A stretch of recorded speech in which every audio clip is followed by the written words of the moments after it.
महानुभावहरूलाई मैले नमस्कार गरेँ र स्वागत पनि गरेँ। अब अहिले परिचय त सुवर्ण सरले दिइहाल्नु भयो। अब यो चाहिँ मेरो पनि यो जुन अहिलेको यो कार्यक्रम भइरहेछ, यो कार्यक्रममा चाहिँ 2008 देखि नै म यसमा हामी सुवर्ण सर र हामीले यो त नेपालमा गर्नै पर्ने सुरुमा अलिकति अलमल जस्तो भए पनि अब यसले चाहिँ स्पिड यो यसमा मैले हेर्छु धेरै दिग्गज समाजका व्यक्तित्वहरू हुनुहुन्छ, त्यसले गर्दा यो कार्यक्रम नै हाम्रै लागि।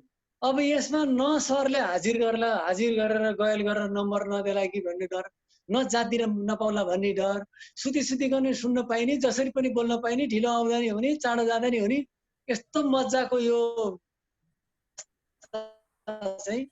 यो चाहिँ अब यो साह्रै राम्रो भएकोले हामी यसलाई अब अगाडि बढाउँ र यसको उत्तर प्रगतिको कामना गर्दै आजको विषय भनिहाल्नुभयो सरले। हामीलाई के लाग्छ भने साँच्चै नै यही सुवर्ण सरले भने जस्तै टाउकोमा चस्मा लगायो, टाउको माथि हाल्यो, चस्मा खोज्दै हिँड्यो, अनि साँचो मोटरसाइकलमा हालेको हुन्छ, 3 चोटि फनफनी घुम्यो, साँचो खोज्दै घर फर्केर आयो। तरकारी किन्नु गयो, झोला त्यहीँ छोडेर बस चढेर आयो, अनि फोन गरेर झोला राख्यो है भन्नु पर्ने। यी कुराहरू चाहिँ साधारणतया हामीहरूलाई उमेरको कारणले भयो भने त्यसमा पछि म छलफल गरिहाल्छु। साधारणतया यो हामीले चाहिँ इन्डोनेसियामा यो कुरा मैले त्यहाँका विज्ञहरूलाई पनि राखेको थिएँ, के हो त यो, यस्ता खालका कुराहरू चाहिँ अल्जाइमर डिमेन्सिया हो कि होइन भन्दा उहाँले के भन्नुभयो भने यो चाहिँ वास्तवमा स्ट्रेस, अनि स्ट्रेस बढी भयो भने अथवा ओभरलोड भयो भने हाम्रो ब्रेनले एक किसिमको ह्याङ भए जस्तै हुन्छ अरे। त्यसले गर्दाखेरि हामीले जब सधैँ तनावमा हिँड्छौँ, त्यो तनावमा हिँड्ने मान्छेलाई हुने सम्भावना बढी हुन्छ अरे। त्यसकारणले यो हामीले पछिल्लो जीवनसँग सम्बन्धित भएको कुरा भएको भएर म कहाँबाट सुरु गर्छु भने पछिल्लो जीवनको मान्छेले क्रियाशील जीवन जरुरी, तर उग्र क्रियाशील भयो भने यस्तो खालको समस्या हुन्छ भन्ने चाहिँ यो अहिले कुरा यो टुङ्गोमा पुगेको छु म। अब म के भन्छु भन्नुहुन्छ भने यो हामीले अल्जाइमर भन्ने कुरो चाहिँ बुढाबुढी लागेपछि बिर्सिन्छ नै, बिर्सिने कुरा हो। मेरो बुवा पनि बिर्सिनुहुन्छ, तल्लो घरको माइलो हजुरबा पनि बिर्सिन थाल्नुभयो, काकाले पनि बिर्सिन थाल्नुभयो भनेर हामी भन्छौँ। तर यो बिर्सिने रोग भनेको प्राय 60 नागिसकेपछि 5 देखि 7% चाहिँ हुन्छ, एउटा डिग्रीमा हुन्छ। अर्को के हुन्छ भने यो बिर्सिने रोगको सुरुवात चाहिँ झन्डै 20 वर्ष अगाडिबाट सुरु भइसक्यो हुन्छ। 20 वर्षपछि लक्षण देखिन्छ। अब हेर्नुहोस् है त, 20 वर्ष अगाडि सबै कुरो ठिक छ, अब त्यही कुरो बिग्रिँदै गएको हामीलाई हेकर आउँदैन। यसको लक्षण नै त्यतिखेर निक्लिने भएकोले यो रोग अलिकति ज्येष्ठ नागरिकलाई लाग्ने विभिन्न किसिमका रोगहरू मध्ये यो अलिकति कम्प्लिकेटेड पनि छ। जस्तो अहिले हामीले साधारणतः के गर्छौँ भन्नुहुन्छ भने अब अलि उमेर भइसकेपछिबाट लाग्ने साधारणतः हार्ट एट्याकका कुरा, डायबिटिसका कुरा, निन्द्रा नलाग्ने, अब यो जस्तो भन्नु न प्यारालाइसिसका कुराहरू भयो, यो अब डिमेन्सियाको कुरा भयो, हाई ब्लड प्रेसरका कुराहरू भए, निमोनिया, पार्किन्सन, अब यस्तै मध्ये चाहिँ ज्येष्ठ नागरिकहरूको अमेरिकाको एउटा सर्वे चाहिँ मृत्युको जति पनि 10वटा मृत्युको कारण मध्ये 6औं स्थानमा त यो अल्जाइमर पर्दो रहेछ। अन्तिममा ज्येष्ठ नागरिकहरूको मृत्यु चाहिँ अल्जाइमरको कारणले। अब म अलिकति विषय कसरी फेर्छु भने अहिले विश्वको तथ्याङ्क चाहिँ के छ भने अहिले मैले 1 2 3 भने 3 भन्दाखेरि नै एकजना अल्जाइमरको डिमेन्सियाको बिर्सिने रोगको मान्छे थपिसक्यो संसारमा। अहिले मैले बोलिन्जेलमै कति मान्छे थप्यो होला हामी यसरी नै हिसाब गरौँ। अर्को कुरा के छ भन्नुहुन्छ भने एउटा WHO को चाहिँ एउटा मान्यता अनुसार, म यो तथ्याङ्कमा धेरै जान्न, हामीले युट्युबमा गएर alzheimer.com मात्र पछाडिपट्टि हान्यो भने नि प्रशस्तै देखिन्छ। यो चाहिँ हरेक 20 वर्षमा दोब्बर हुन्छ। र यो पनि अब यो केयर गिभर्सको बारेमा पनि म अलिकति जान्छु। यो कुन देशमा चाहिँ यो अल्जाइमर डिमेन्सियाको बारेमा चाहिँ प्रतिशतहरू चाहिँ छ त भन्दाखेरि अब यो फिनल्यान्ड अन्य देशमा चाहिँ 53.77 यस्तै गरेर क्रमबद्ध रूपमा कुनैमा बढी कुनैमा कम गर्दा गर्दा हाम्रो नेपालमा चाहिँ 1.36 भनेको छ। 1,36,000 मान्छेलाई हुनुपर्ने भन्ने अनुमान छ। तर वास्तवमा हामीकोमा चाहिँ जनसङ्ख्याको आधारमा यो पुरानो तथ्याङ्क भएको भएर अहिले करिब करिब यसको सर्वे त खास गरेको छैन, तर करिब करिब हामीकोमा 2,85,000 देखि 3 लाख चाहिँ डिमेन्सियाको बिरामी, बिर्सिनी रोग भएका बिर्सिनीको बिरामी छन् र त्यसमा 86,000 को हाराहारीमा चाहिँ अल्जाइमरको चाहिँ बिरामी छन् भन्ने एउटा अनुमान गरिएको छ है। अब यो म अलिकति यो हजुरहरूलाई यसको नाम किन अल्जाइमर भयो भन्ने बारे एउटा बडो रमाइलो कुरो बताउँछु। अहिले हामीले इन्टरनेटमा हेरे पनि जहाँ हेरे पनि हामीले दिमागको तस्बिर देख्छौँ। दिमागको तस्बिरमा अहिले अल्जाइमर भनेर हजुरहरूले हेर्नुभयो भने दिमागमा एउटा चाहिँ कम्प्यारिजन गर्दाखेरि कस्तो देखिन्छ भन्नुहुन्छ नि, हामीले भर्खरै जस्तो तिहार आउँदैछ, अब तिहारमा हामीले यो वर्षकै ओखर टक्क बिचमा फुटालेर हेऱ्यौँ भने त्यसका गुदीहरू ओखरको सबै साइजमा टन्न मिलेर बसेको हुन्छ। हामी अहिले यहीँ बसेर कल्पना गरौँ, नयाँ ओखरमा त्यो ओखरको गुदी टन्न मिलेको हुन्छ, कहीँ पनि त्यसमा चाहिँ ग्यापहरू हुँदैन। र हामीले 1 वर्ष पुरानो, 1.5 वर्ष पुरानो, 2 वर्ष पुरानो भने त ओखर हल्लाउँदा ख्यात्र ख्यात्र हल्लिन्छ र त्यहाँभित्र त्यो ओखरको भित्रको गुदी लुज फर्मेटमा बसेको हुन्छ, हल्लिँदा भित्तामा ठोकिने। र यो उमेर पुग्दै गएपछि विभिन्न कारणले ती अल्जाइम त्यो दिमागका रेसाहरू माइक्रोफाइबर हुन्छ, त्यो साना साना केशिकाहरू चाहिँ त्यो आपसमा विभिन्न कारणले, अब त्यो हामी टेक्निकलतिर नजाउँ, विभिन्न कारणले त्यो चाहिँ सुक्दै जान्छ। त्यो सुकिसकेपछि जस्तो ओखर हल्लाउँदा हल्लिन्छ त्यसै गरेर त्यो दिमागबाट सेपहरू छोड्न थालिसकेपछि यसमा चाहिँ विभिन्न कारणले हामी बिर्सिन्छौँ। त्यसमा अर्को कुरो के छ भने के कारणले बिर्सिन्छ भन्दाखेरि एउटा चाहिँ दिमाग सुक्दै जान्छ। जस्तो अब हामीले अर्को कसरी पनि थाहा पाउन सक्छौँ भन्नुहुन्छ भने दिमाग सुकेका कुराहरू चाहिँ पहिला बिस्तारै बिर्सिँदै जान्छ। जस्तो उदाहरण म दिन्छु, आज मैले निक्लिने बेलामा साँचो मैले बिर्सेँ, कहाँ पर्यो, त्यसपछि मैले हतार भयो भनेर डुप्लिकेट साँचो लिएर गएँ।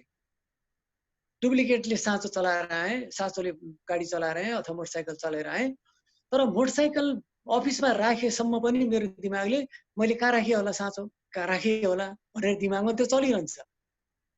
ए सायद म हिजो मोटरसाइकल राख्दा साथै म माथि कोठामा गएको थिएँ, त्यहाँ पो छाउहरू ट्रेस गर्दै जान्छ र उसले भेट्टाउँछ। यसरी भेट्टायो भने चाहिँ त्यो अल्जाइमर होइन, बिर्सेको चाहिँ हो, डिमेन्सिया चाहिँ हो, भयो, तर अल्जाइमर चाहिँ होइन।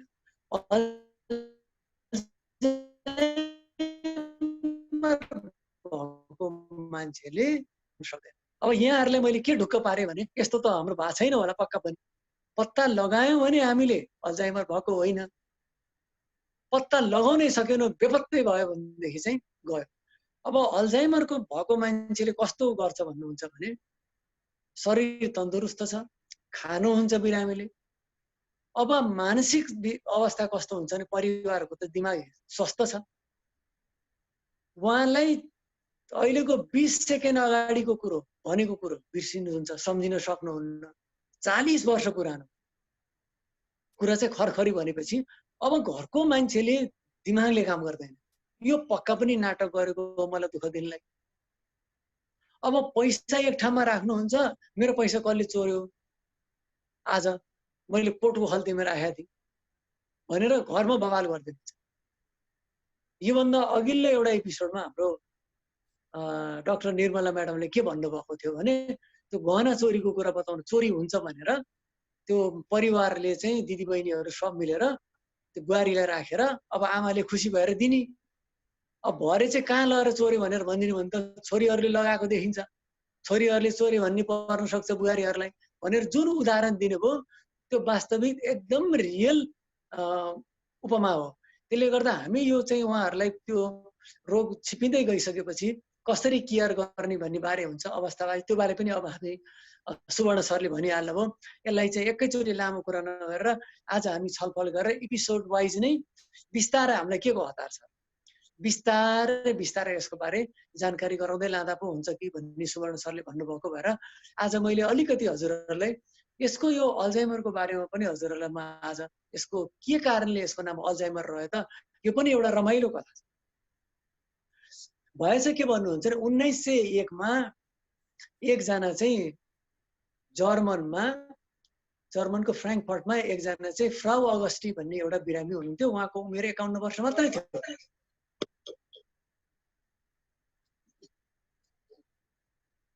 अनि उहाँको उमेर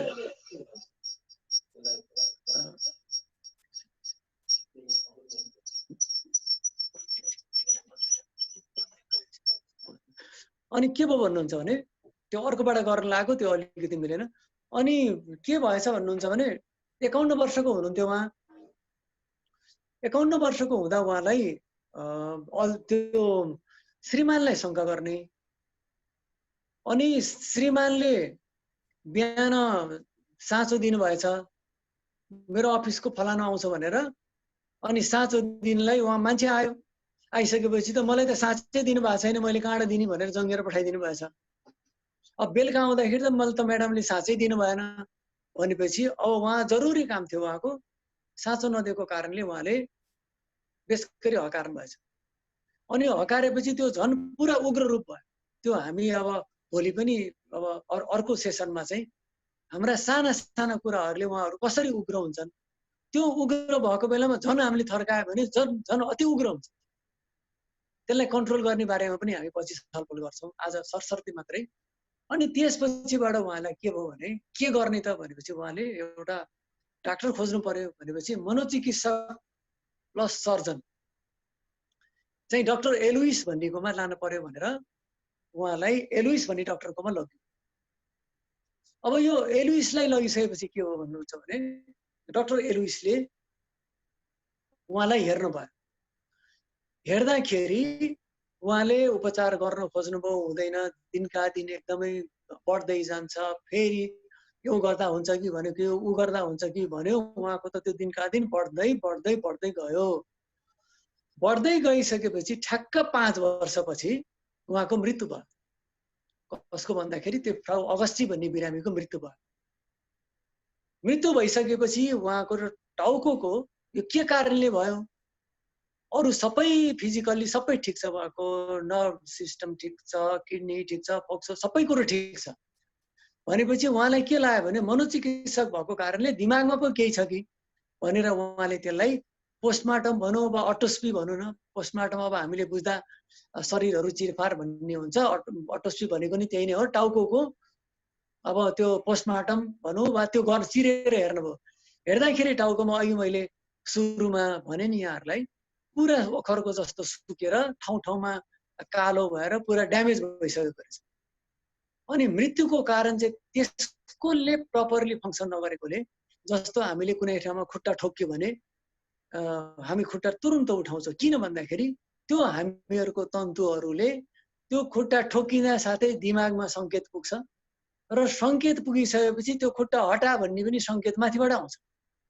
त्यो कनेक्सन जस्तो हामीले मोबाइलमा बोल्दा बोल्दै सट्ट चोडियो नि त, हाम्रो फेरि आयो, कनेक्सन भयो।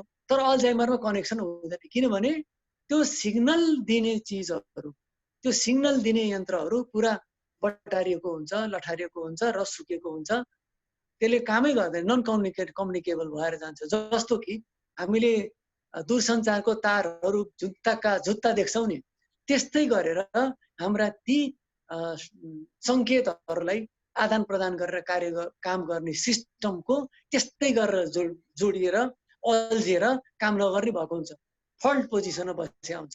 त्यसले काम नगर्दै त्यो बढ्दै जान्छ।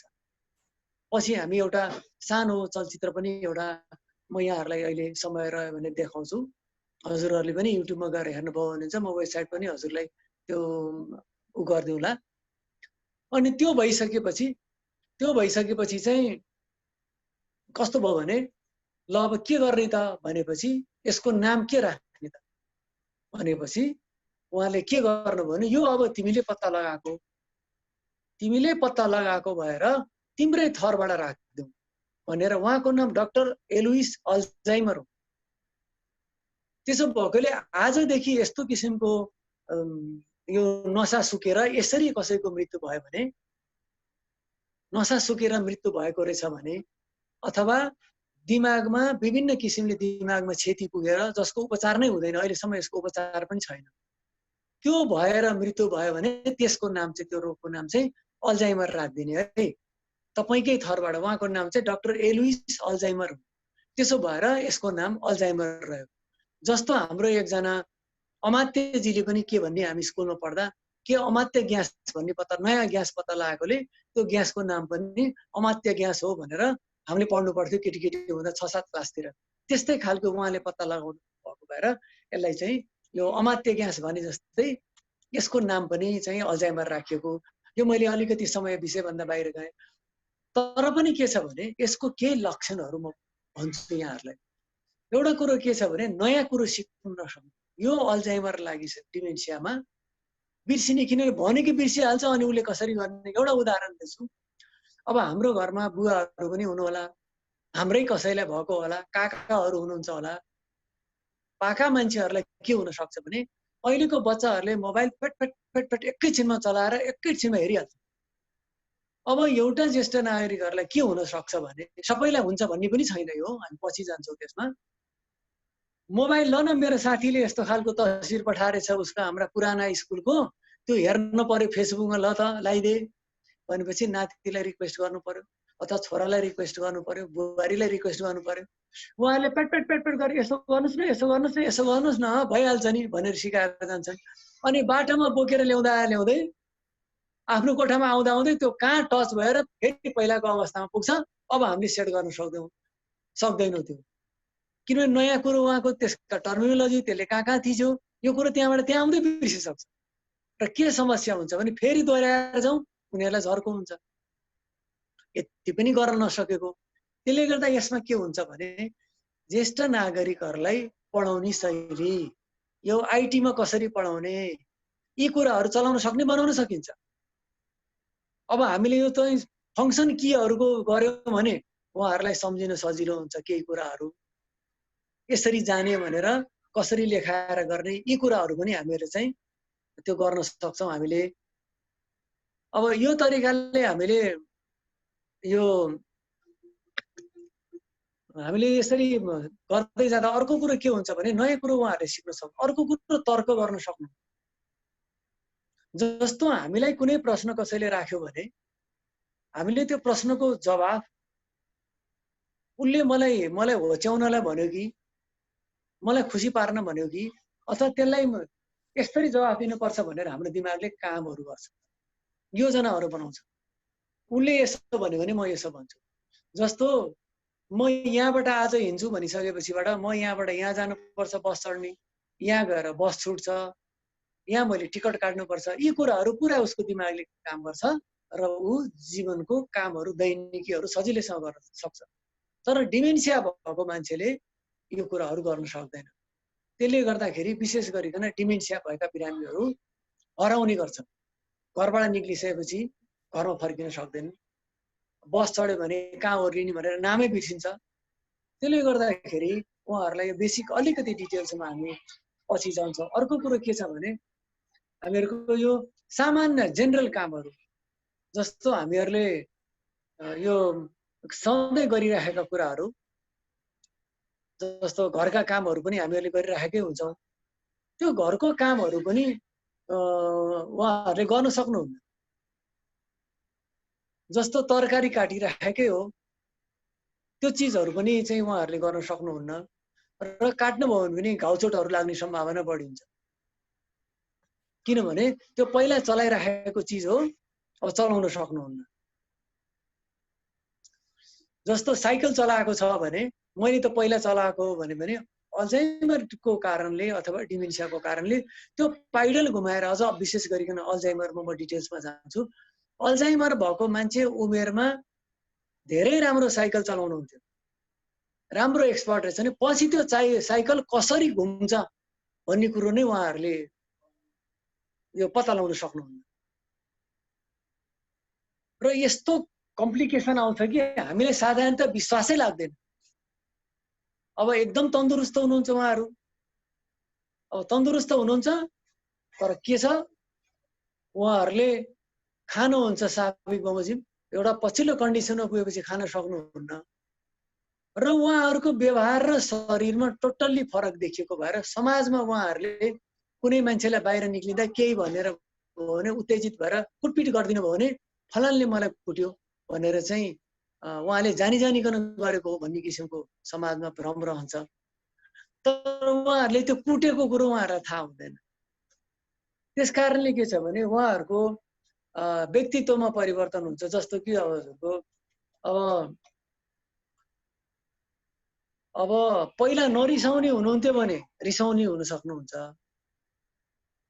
अब पहिला रिसाउने हुनुभयो भने नरिसाउने पनि हुन सक्नुहुन्छ। यस्ता कुराहरू चाहिँ उहाँहरूको व्यक्तित्वमा चाहिँ धेरै परिवर्तन आउँछ। त्यसले गर्दाखेरि अब यो हामीहरूले उहाँहरूलाई हेर्दाखेरि सरसर्ती उहाँलाई सम्मान गर्ने र जसरी हामीले बच्चा बच्चीहरूलाई पालन पोषणलाई चाहिँ एउटा यस्तो अवस्था आउँछ कि उहाँहरूले खाएको पनि थाहा हुँदैन। त्यसले गर्दाखेरि मलाई खान दिन भन्नुहुन्छ। खान दिन भन्दा बाहिरबाट आउने मान्छेलाई के भ्रम पर्छ भने अब यत्रो ठुलो ओहदाम भएको यत्रो सम्पन्न मान्छे खानै नदिने यस बेलासम्म भनेर। जस्तो कि म एउटा उदाहरण पनि दिन्छु। उदाहरणको लागि एकजना सम्पन्न व्यक्तिको घरमा अब दिदी चाहिँ विधवा हुनुहुन्थ्यो, बिनाजु बितिसकेपछि, उदाहरण मात्र एउटा। अनि त्यो हुँदाखेरि चाहिँ 5-6 वर्षपछि दिदीलाई अलिकति सन्चो छैन रे भन्ने सुनेर दाजु अथवा भाइ जानुभयो दिदी भेट्न। दिदी भेट्न घरमा जाँदाखेरि अनि दिउँसो 2-3 बजे पुग्नुभयो। अब पुगिसकेपछि अनि दिदी के छ त भनेको सबै ठिकै छ। अनि भान्जाहरू कहाँ गए भनेको थाहा छैन भन्नुभयो।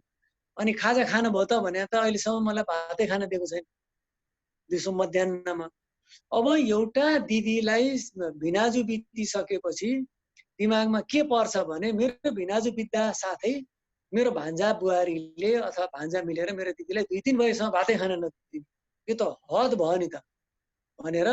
अब भान्जा बेलुका मामा आउनुभयो भनेर अफिसबाट आउँदा साथै अब मामा फायर के हो भान्जा, तपाईँ त यत्रो ठुलो मान्छे हुनुहुन्छ त दिदीलाई यतिसम्म पनि यस बेलासम्म खाना नदिने, अब बुहारी पनि कुलकै भनेर ल्याएको हो, के हो यो भनेर अब त्यहाँ पैदा हुन सक्छ।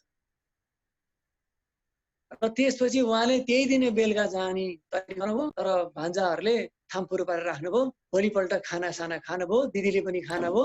दिदी म गएँ भन्दा पख्न एकछिन भन्नुभयो। भनिसकेपछि ल दिदी म गएँ भनेपछि तँ गएपछि मलाई यिनीहरूले खानै दिँदैनन्, अहिलेसम्म मलाई खान दिएको छैन भने चाहिँ बल्ल मामा झल्यास हुनुभयो। मेरै अगाडि सँगै बसेर खाएको भनेपछि हिजो भनेको कुरामा हो। यस्ता कैयौं कुराहरू भएको छ। उहाँहरूले चोरीका कुरा गरिदिनुहुन्छ, चोरी भयो भनिदिनुहुन्छ, कसैलाई कुट्दिनु भयो भन्छ। उहाँ केही दृश्यहरू पनि देख्नुहुन्छ जुन कि साँच्चै उहाँहरूले देख्नुहुन्छ। त्यो देखेको कारणले के चाहिँ साइको पो हो कि मानसिक रोग पो हो कि उनीहरूले कल्पना गर्दा साथै त्यो भिजिबल देख्ने भएको भएर उहाँहरूका कुरा बेतुकी पनि लाग्न सक्छ। तर हामीले त्यस्तो बेलामा उहाँहरूलाई हकार्ने भन्दा पनि त्यसैमा चाहिँ लोली मिलाएर त्यो विषयबाट उहाँहरूलाई बाहिर निकाल्नु पर्ने हुन्छ हामीहरूले। अथवा अर्को विषयमा लगेपछि त्यो फेरि उहाँहरूले सम्झिन सक्नुहुन्न अल्जाइमर भएकोलाई। यस्ता त बेसी कुराहरू भए। विशेष गरिकन चाहिँ यो बिर्सिने रोग मध्येमा चाहिँ विभिन्न खालको लाग्छ। जस्तो एउटा लुई बडी हुन्छ, एउटा हजुरको भास्कुलर हुन्छ, एउटा चाहिँ यो फ्रन्टोटेम्पोरल भनिन्छ त्यसलाई। त्यो चाहिँ अगाडिको भागबाट सुरु भएर जान्छ। पार्किन्सन भएको मान्छेलाई पनि पार्किन्सनको कारणले अल्जाइमर हुन्छ। यसको रोकथामका कुरा, औषधि उपायका कुरा र यसको चाहिँ अहिलेको अवस्थाको बारेमा मैले अघि सुरुमै निवेदन गरिहालेँ।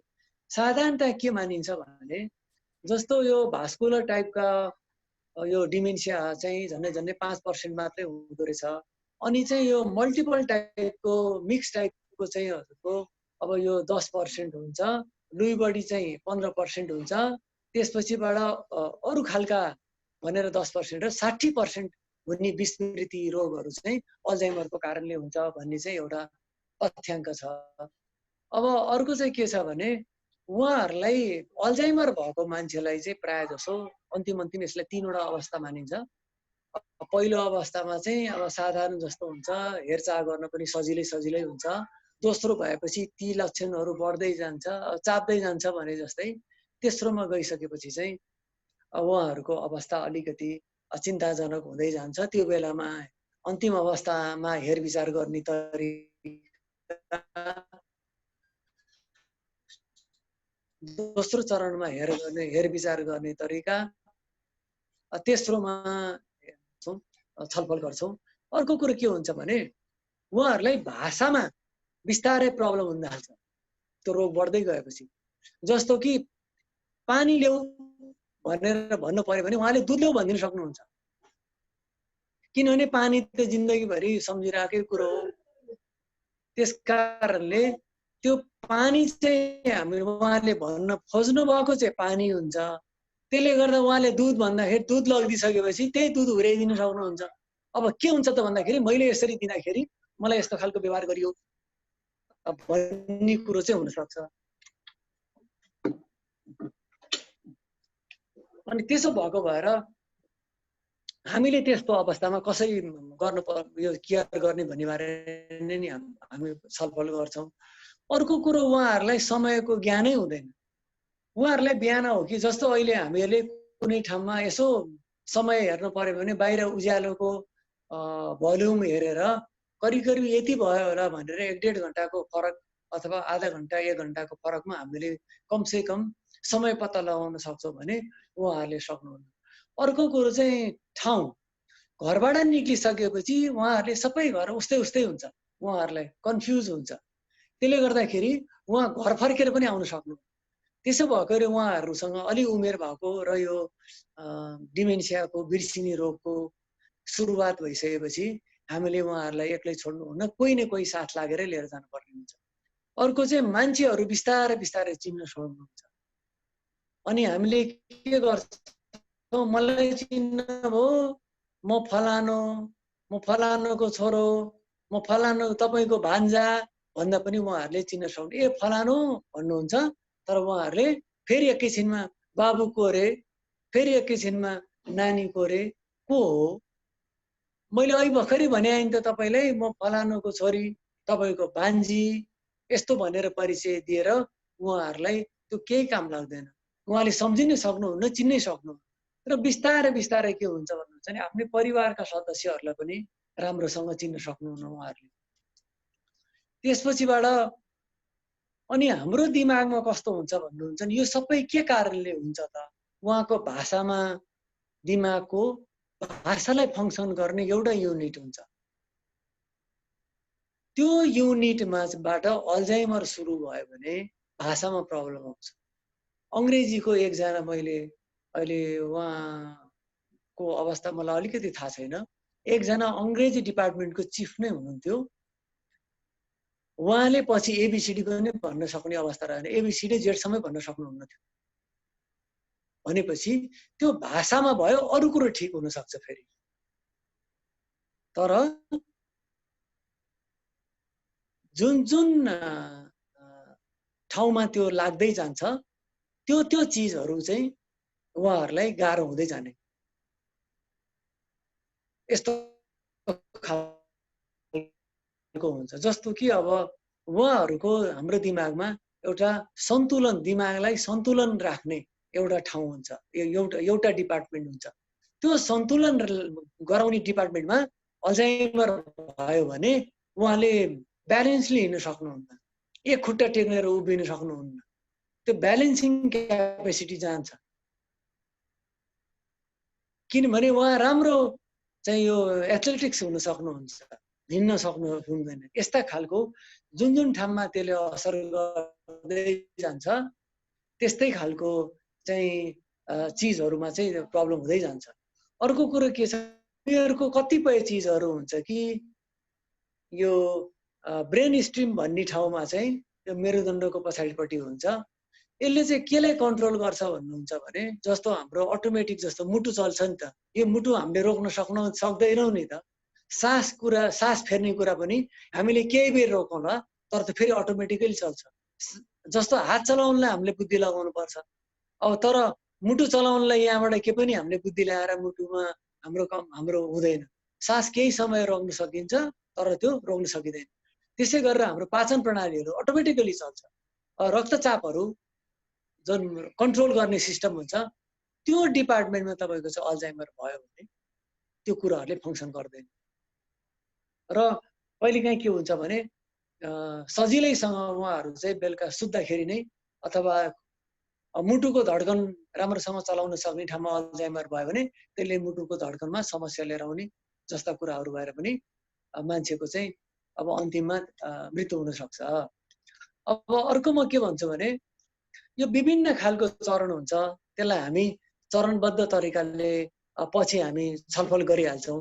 अब अर्को साधारण कुरो चाहिँ के हुन्छ भने हामीले अहिले खरखर्ती गन्न सक्छौँ।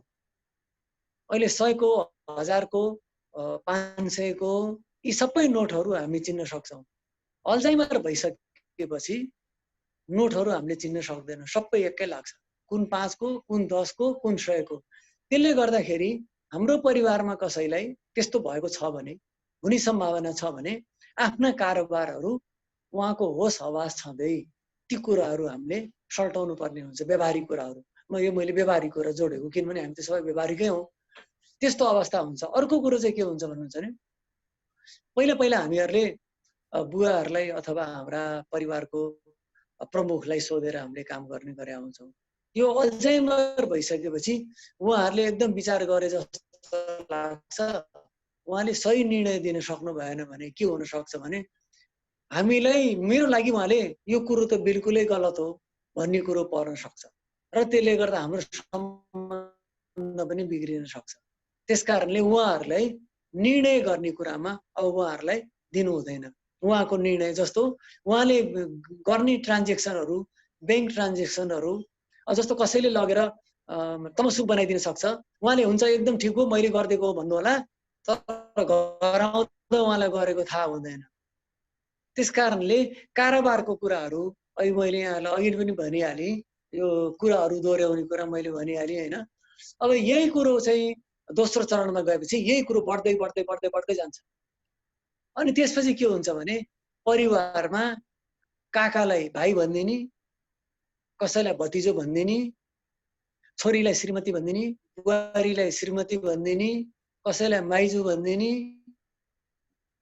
अब यस्तो हुँदा के हुन्छ भने प्राय गरिकन परिवारमा बुहारीहरूलाई श्रीमती भनेर अँगालो हालिदिनु होला।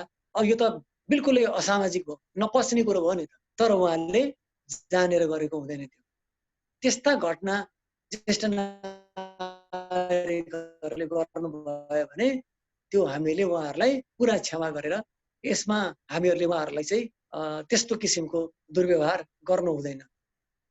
अर्को कुरो के छ भने अहिले पनि मैले भने यो असाध्य डराउनुहुन्छ, त्यसपछि उहाँहरूको हरेक कुरामा डर लाग्दै हुने जान्छ। यो दोस्रोबाट तेस्रो, दोस्रोको अन्तिममा कसैले उचालिहाल्यो भने मलाई केही अब लडाइ पो हाल्छ कि भनेर जिउ अररो बनाउने, त्यसपछिबाट झर्केर हात पनि चलाउनुहुन्छ उहाँहरूले, पिट्न पनि सक्नुहुन्छ कसैलाई। त्यस्तो अवस्थामा जस्तो कि प्राय जसो हाम्रो नेपालमा महिलाहरूले, बुहारीहरूले अथवा आमाहरूले बुवाहरूलाई हेर्नुपर्ने अवस्था भयो भने उहाँहरूलाई अलिकति यो अफेन्सिभ होइन कि डिफेन्सिभ टेक्निकहरू पनि हामीले सिकाउनु पर्ने हुन्छ। घरमा एक्लै भएको बेलामा त्यस्ता कुनै पनि घटनाहरू उहाँहरूले गर्न सक्नुहुन्छ। त्यसको लागि उहाँहरूको कोठाको वातावरण कस्तो बनाउने, उहाँहरू राख्ने कोठाहरू कस्तो हुनुपर्छ, प्रशस्त प्रकाश भएको भयो, अनि चुकुल भित्रबाट नभएर एउटा झ्यालमा चाहिँ बाहिरबाट चुकुल लगाउनु पर्छ। ताकि भित्रबाट उहाँ खोलेर आउन नसक्ने। तर हामीले त्यहाँ भित्र केही अप्रिय घटना हुन आँट्यो भने बाहिरबाट सुकुल खोलेर भित्रपट्टि छिर्न सक्ने खालका यस्ता खालका हामीले कोठाको संरचना बनाउँदा त्यस्तो गर्नुपर्छ। अर्को चाहिँ अघि मैले हल्का भने यहाँहरूलाई उहाँहरूले नदेखेको कुरो भन्नुहुन्छ। जस्तो उदाहरणको लागि बुहारी आज तिम्रो ससुरा आउनु भएको थियो, त्यहाँ गाउँतिर जानु भएको छ, मलाई के भन्नुभयो भने मलाई एकदमै तिमीले तिम्रो हातले खिर पकाऊ भन्नुभएको छ।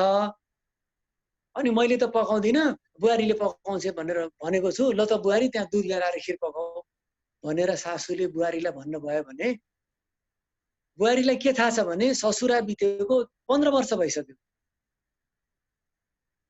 अनि तपाईँ के को हावा कुरा गर्नुहुन्छ भने वाद विवाद गर्ने होइन, हुन्छ भन्ने त्यसपछि उहाँले त्यो स्टेप बिर्सिसक्नुहुन्छ।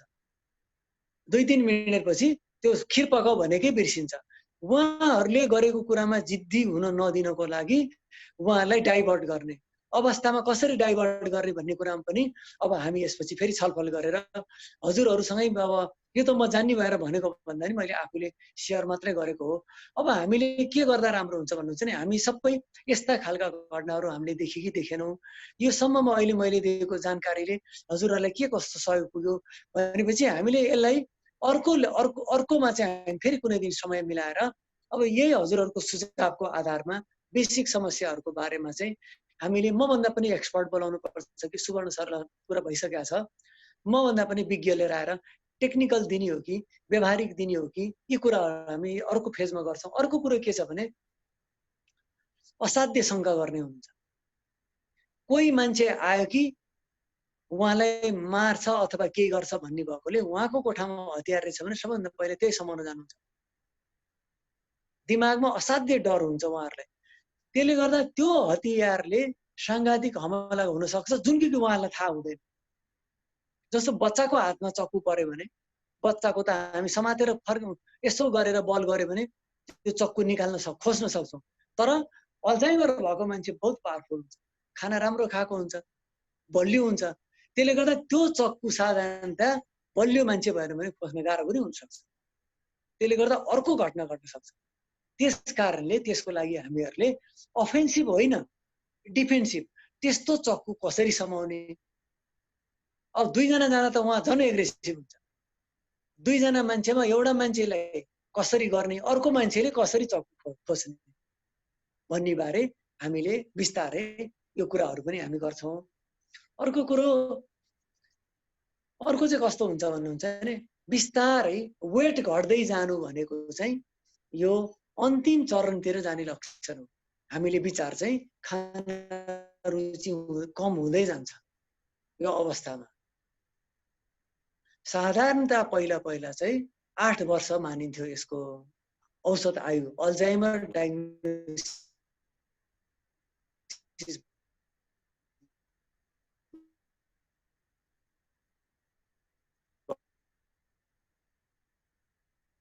को 8 वर्ष 20 वर्षसम्म करिब उहाँहरूले ठुलो केयर गर्नुभयो। साधारणतः जो आयुले त्यो गर्न सक्दैन, असाध्य महँगो हुन्छ। त्यसको बारेमा नि हामी केयरको टपिक्समा गरौँला। अब औषधिले बढाएर चाहिँ लान्छ, तर औषधिले निको पार्दैन।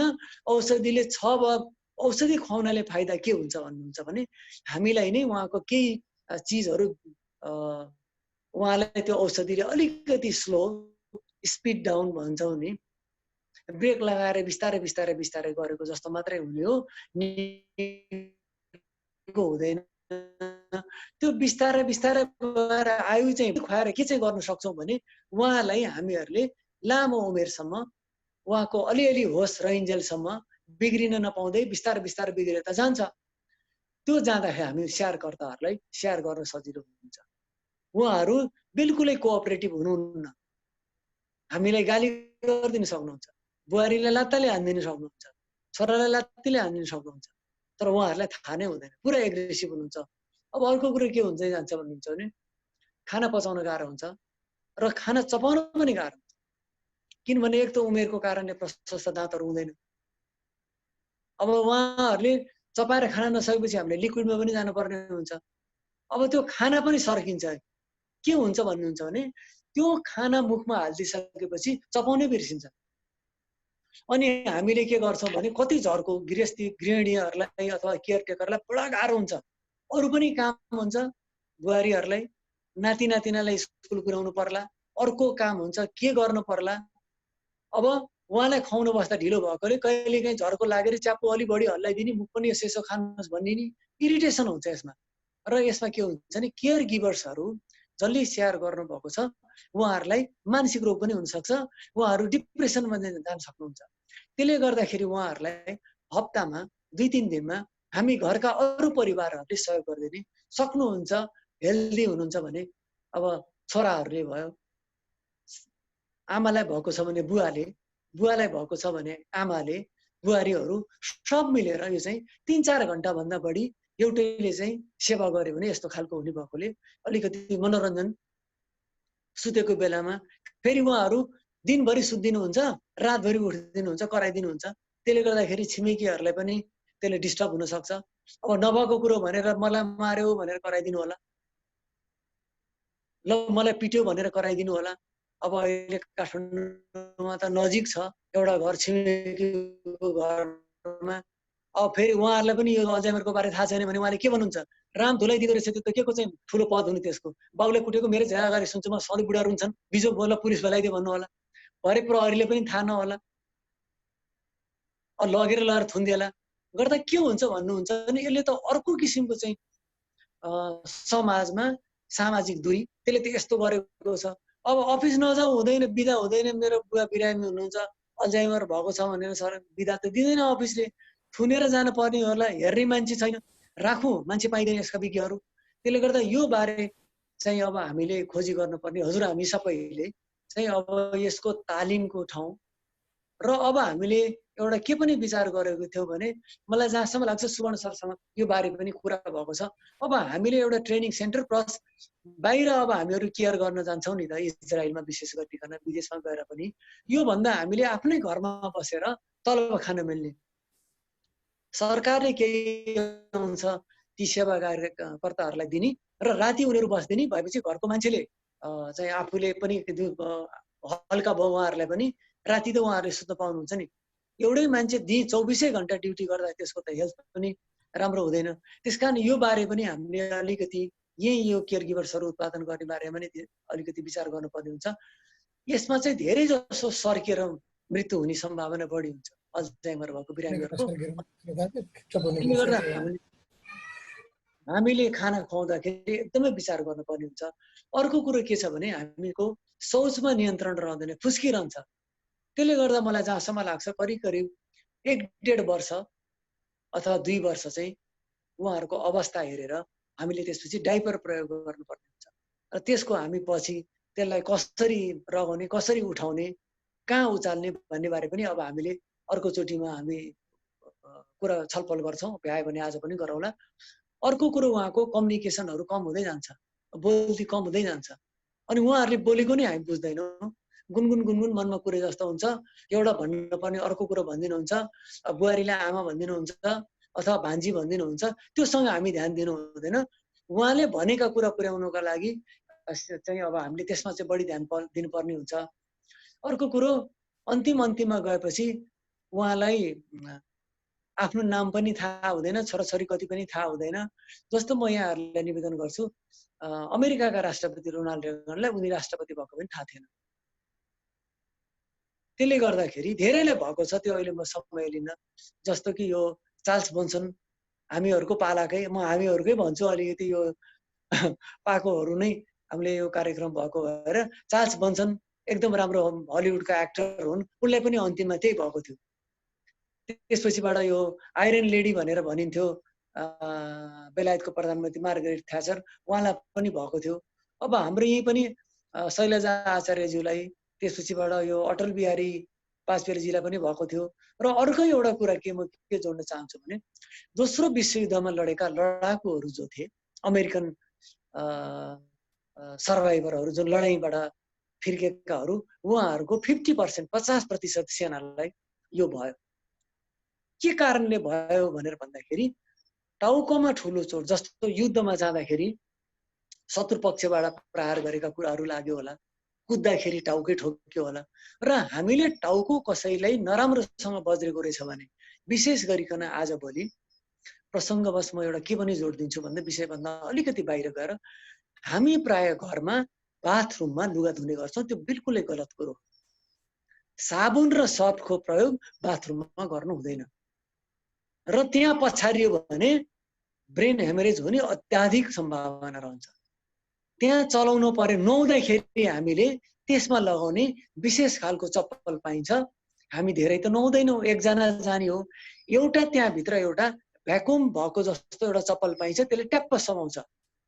अथवा त्योभन्दा राम्रो चाहिँ आजभोलि म्याट पाइन्छ नचिप्लिने, पानी माथिबाट तल छिर्छ। त्यो केही नभए पनि हामीले 2 बाई 2 फिट बाई 2 फिटको ठ्याक्क धार झरको मुनि चाहिँ जहाँ हामीले खुट्टा राख्छौँ त्यति मात्रै एरियामा भए पुग्छ। त्यसरी नुहाउने गर्नलाई यहाँहरूलाई मैले एउटा सुझाव पनि अहिले प्रसङ्गवश थप्दै। अब म जान्छु त्यही सेनाहरूको बारेमा।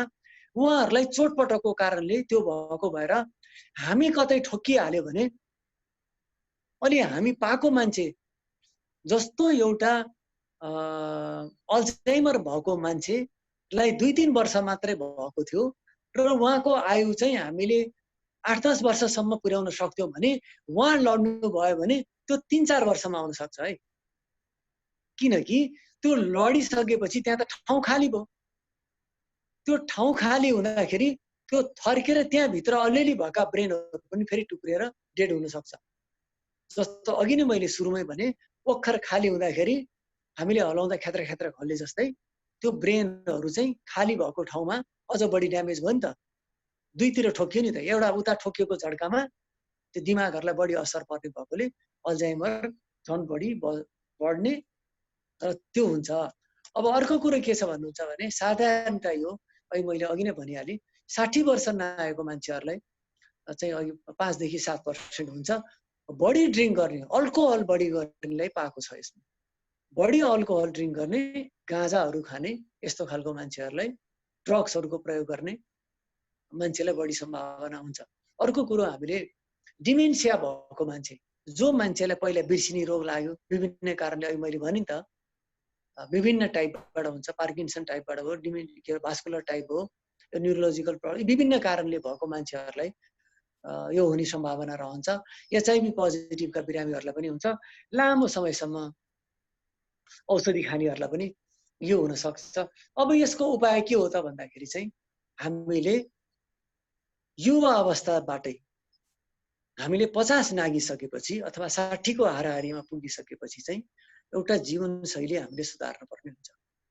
अघि मैले भनेका कुराहरू नगर्ने, व्यायाम गर्ने, राम्रोसँग लाएर प्राणायाम गर्ने र केही पनि आएको छ भन्नुहुन्छ भने हामीले यो हठयोग भन्नेबाट पनि केही भएको छ भन्ने छ। त्योभन्दा पनि अहिले मान्छे चाहिँ मेडिटेसनबाट निकै स्वास्थ्य अहिलेदेखि नै हामीले गऱ्यौँ भनेदेखि मेडिटेसनबाट चाहिँ एउटा यो धेरै कम गर्न सकिने र बेलुका सुत्ने बेलामा चाहिँ धुन म्युजिक थेरापी भन्छ, त्यसले गर्दा म्युजिक बजाएर पनि यो ब्रेनको स्टडी गरेको रहेछ मान्छेहरूले।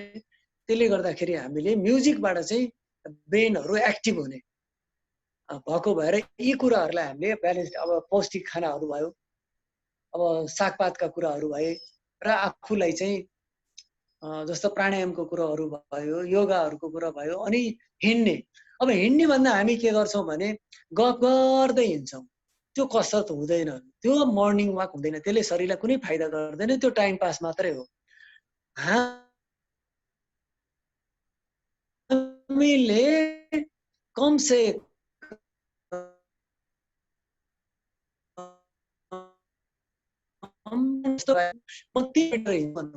त्यो हल्ली हल्ली गफ गरेर हिँडेर त्यो 3 किलोमिटर त के 10 किलोमिटर हिँडे पनि शरीरलाई काम लाग्दैन। हामीले 500 मिटर कुदेर यो मुटुको धड्कन फ्याट फ्याट फ्याट अब धेरै गर्नु पनि त भएन, आफूलाई गाह्रो भइसकेपछि सकस नहुने गरेर हामीले मुटुको चाल चाहिँ बढ्ने नै गरेर गर्नुपर्ने हुन्छ आराम गर्दै। त्यो गऱ्यो भने त्यसले काम गर्छ। अर्को कुरो के छ भन्नुहुन्छ भने हाम्रो सक्रिय जीवन, हामीले काम छोड्नु हुँदैन। जस्तो हामी रिटायर्ड भएका छौँ भने आफ्नो जस्तो U3 त हाम्रो लागि बेस्ट प्लेटफर्म हो। अब म पनि भइसकेँ ज्येष्ठ नागरिक, अब मैले यो अवसर पाएँ नि त, म हजुरहरूको योभन्दा अगाडि एपिसोड पनि मौका मिलाएर हेर्छु, मलाई पनि कति ज्ञान भयो नि त।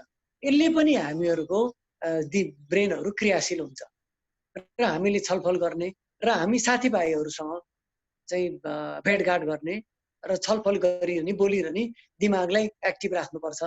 अब म करिब अन्त्यतिर गएँ। यसका केही उपायहरू भनेर भनिएको छ, जस्तो कसैले साउथमा एउटा डक्टरको चाहिँ रिसर्च गरेको रहेछ। त्यो चाहिँ नरिवलको घिउ भन्ने कि अब त्यो वनस्पति, त्यो नरिवल हुन्छ नि टाउकोमा लगाउने वनस्पति घिउ अथवा तेल के हो जे भनिन्छ तेलै भन्ने चलन छ सर, नरिवलको तेलै भन्छ नि।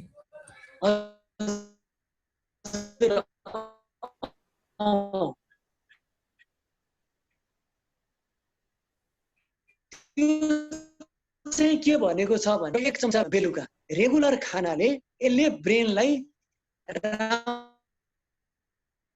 राम्रो गर्छ भनेर चाहिँ एउटा रिसर्चबाट पुष्टि भयो भनेर त्यो आर्टिकल पनि पढेको थिएँ।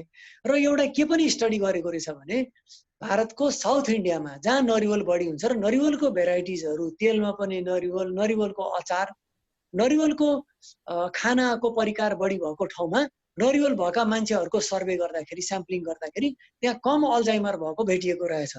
त्यो आधारमा भनिएको कुरो हो। अहिलेसम्म यसको अथेन्टिक कुराहरू चाहिँ अब यो यही अटोस्पीको कुरा मैले गरेँ, तर त्यसको भित्र कुन कुरोको डिफिसियन्सीले त्यो भयो त भन्ने बारेमा चाहिँ हामीले हाई प्रोटिन, एउटा राम्रो प्रोटिन हुन्छ दिमागलाई चाहिने, एउटा नराम्रो प्रोटिन हुन्छ। त्यो नराम्रो प्रोटिन बढिसकेपछि त्यसले दिमागको सेलहरू टुक्राउँदै लान्छ। यो सिधा भाषामा भनेको टेक्निकल मैले यहाँहरूलाई भनिनँ। त्यही लट्टा पर्दै गएपछि हाम्रा दिमागहरूले त्यो जहाँ त्यो काटियो त्यसले काम गर्न छोड्छ। अब यसको चाहिँ के हो भन्नुहुन्छ भने हामीहरूले गर्नुपर्ने कुरा चाहिँ अघि मैले भनेका कसरत आदि इत्यादिले र त्यो प्लस हाम्रो खानपानबाट ती चिजहरू हुन्छ। जस्तो कि हामीले सकभर मासु नखाने, मासु पनि खानु पर्यो भने कुन व्हाइट मिट भन्छौँ नि त, कुखुराको, खसीको, रेड मिटहरू खानु हुँदैन। हाई प्रोटिन भएका चिजहरू खाइन्छ भने माछा अति राम्रो।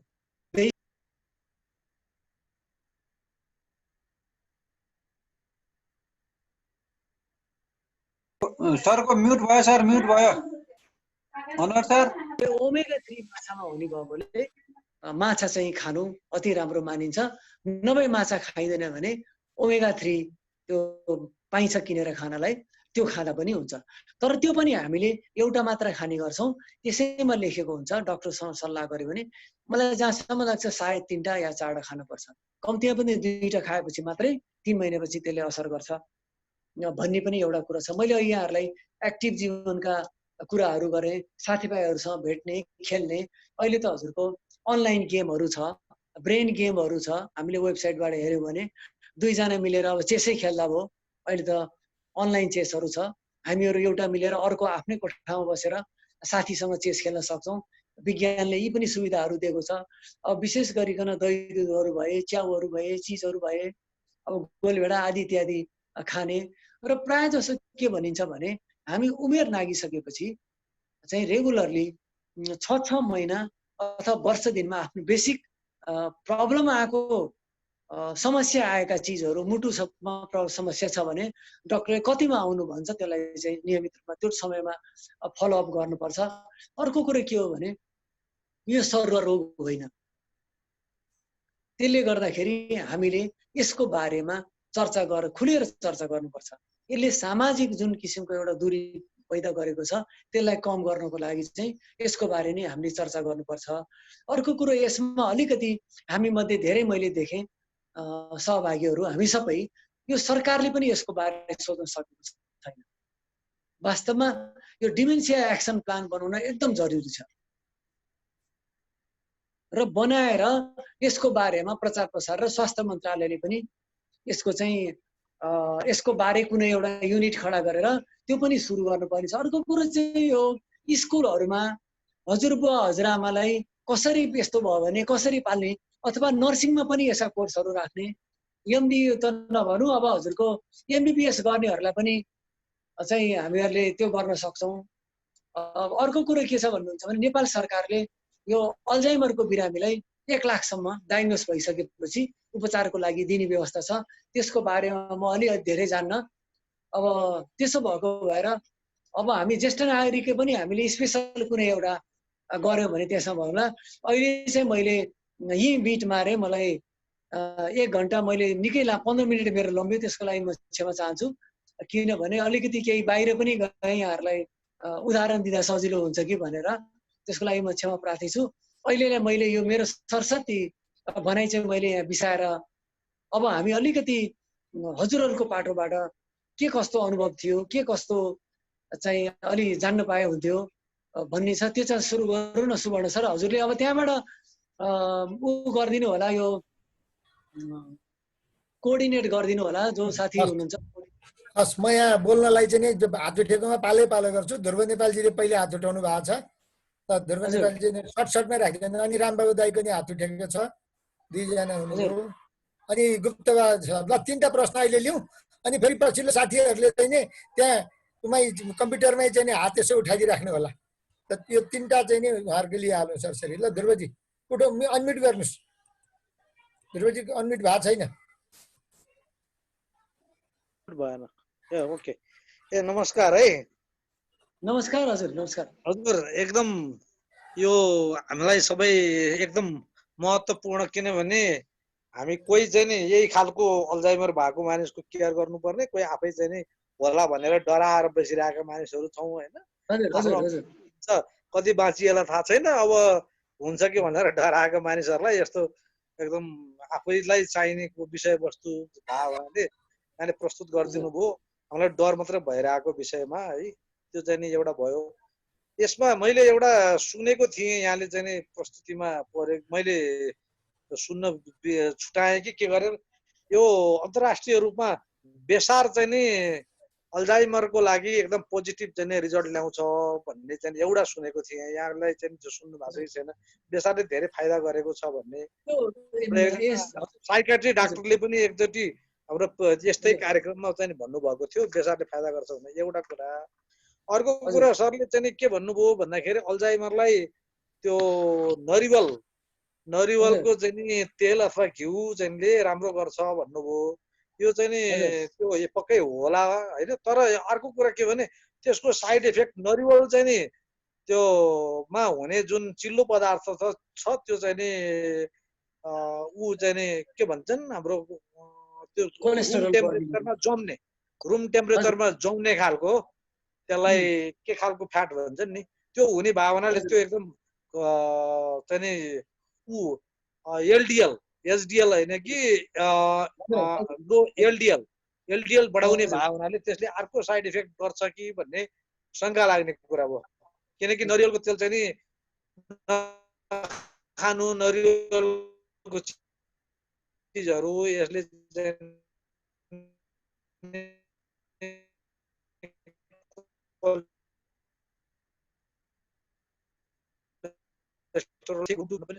यति खानु मात्राहरू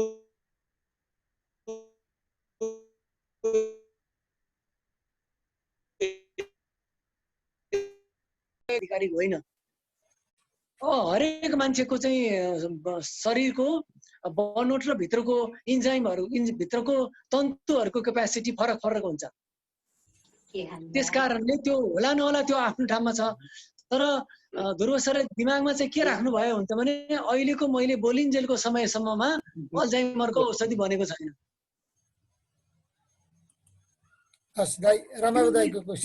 भएपछि त भयो नि सर। अघि मैले भनेका केही कुरा हामीले जीवनमा दैनिकीमा ख्याल गर्यौँ भने त त्यसको त्यो चाहिँ बरु राम्रो बाटो होला।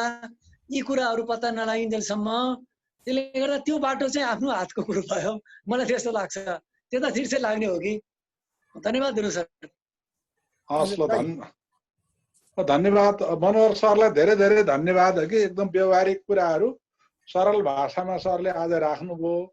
अब सुनिराखेको कुराहरू हो। मैले पनि एकजना मेरो हाकिम साहबसँग जाँदाखेरिको यो अनुभव भन्नु है त।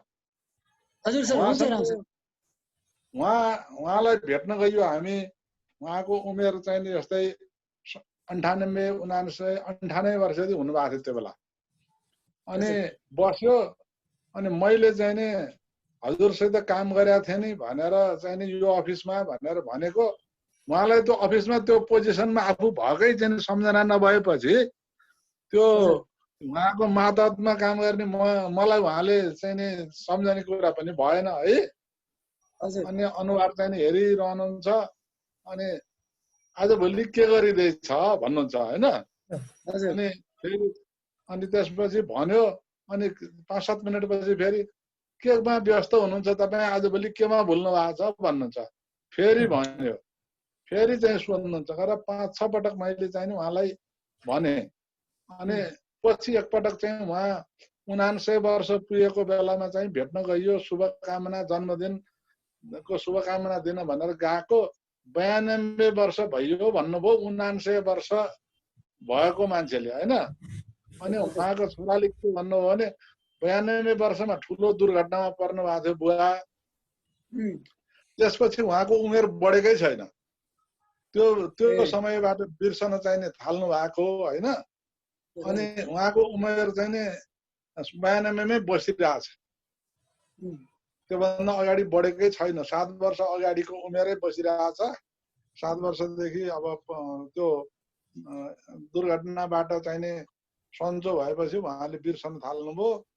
अनि अहिले चाहिँ उहाँको उमेर 92 भन्दा माथि जान्न कुराकानी गर्यो 92 वर्ष भएमा भनिरहनुहुन्छ भनेर भन्नुभयो होइन। अब यो चाहिँ नि अरू खास विकृतिहरू त केही छैन। स्वास्थ्य पनि राम्रो छ उहाँको सबै कुरा ठिक छ तर सम्झन चाहिँ गाह्रो छ होइन। कुनै किसिमको अरू कपडा फाल्ने यता त्यस्तै अर्को चाहिँ नि हाम्रो नातेदार त्यस्तै चाहिँ नि देखाएको थिएँ।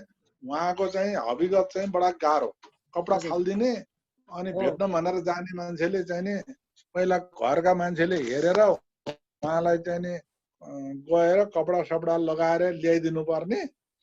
अनि श्रीमान बित्दाखेरि पनि हाँसिरहने होइन।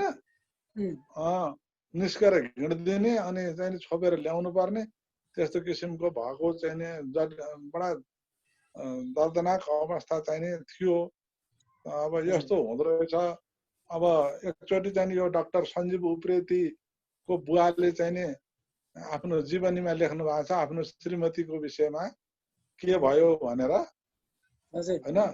पैसा फिर्ता ल्याउन भनेर चाहिँ नि त्यो बिरामी जाँचेपछि पैसा चाहिँ नि 1000 रुपियाँको नोट दिए। यो चाहिँ नि राखेर उनको मैले अरू बाँकी पैसा चाहिँ फिर्ता देऊ भनेर दिएको। त्यहाँ जम्मै चाहिँ नि त्यो भित्रबाट गएर त्यो पैसा राखेको भाँडै लिएर आएर थचार दिन। अनि त्यसपछि चाहिँ मैले यिनलाई अब बिर्सन थालिछन् भनेर त्यहाँबाट मैले चाहिँ नि लक्षण चाहिँ देखेँ। त्यसपछि म होसियार भएँ भनेर उहाँले आफ्नो पुस्तकमा पनि लेख्नु भएको छ है डाक्टर शङ्कर प्रसाद उप्रेतीले। त्यो किसिमको चाहिँ नि विभिन्न किसिमबाट मान्छेहरूमा यो भएको। अनि यहाँले भने जस्तो खाएपछि खाए छैन भन्ने त्यो चाहिँ धेरैको सुनिया छ। खान दिएनन् मलाई भोक लागेको छ भन्ने जतिखेर पनि भोक लागिरहने। अनि मानिसहरू आए कि मैले खाइ छैन के अरे भन्ने त्यस्तो किसिमको चाहिँ भन्ने चाहिँ र घरका परिवारलाई चाहिँ नि लाज मर्दो हुने हरेकलाई स्पष्टीकरण दिनुपर्ने भएको चाहिँ सुनेको छु। अब यसको औषधिको बारेमा त अब यो प्रिभेन्टिभ मेडिसिनहरू जुन योग व्यायाम यस्तै कुराहरू जे हुन्छ त्यो गर्ने चिन्ता धेरै नलिने तिनै होला जस्तो लाग्छ। अरू त त्यसको क्विक फिक्स केही छ जस्तो लागेन मलाई पनि होइन। धन्यवाद धेरै धेरै। राम सरलाई म यसमा अलिकति म जोड्छु है सर। हस् हजुर के रह्यो जुन तपाईँले उहाँको अफिसरले तपाईँ के गरेर टाइम बिताइरहनु भएको छ अहिले कता व्यस्त के छ के गर्दै यो भनेको चाहिँ कस्तो हुन्छ नि उहाँको त्यो अर्ली एजको रिटायर्ड हुनुभन्दा अगाडिको डायलगहरू हो त्यो। त्यसले गर्दा हामीले के गर्नुपर्छ भन्नुहुन्छ भने जसले हेर्ने हो स्याहार गर्नेले कसैले के भन्नु मेरो गाडी आइसक्यो छिटो खाना बनाऊ मेरो अफिस जाने बेला भइसक्यो भन्न सक्छ। लुगा लाएर फेरि हिँड्न सक्छ किनभने त्यो अवस्था रहिरहन्छ। अनि हामीले जहिले पनि के भन्छौँ भने परिवारले जसलाई अल्जाइमर भएको थियो उहाँको उमेरमा उहाँको व्यापार व्यवसाय केमा पुरा जीवन लामो समय केमा व्यस्त हुनुहुन्थ्यो त्यो ट्र्याक बसिरहन्छ। त्यो के हजुरलाई म बताउँछु, जसरी हामीले पुरानो अहिले हामीले सिडी त अब सिडीको चलन गयो, त्योभन्दा अगाडि हाम्रो ग्रामको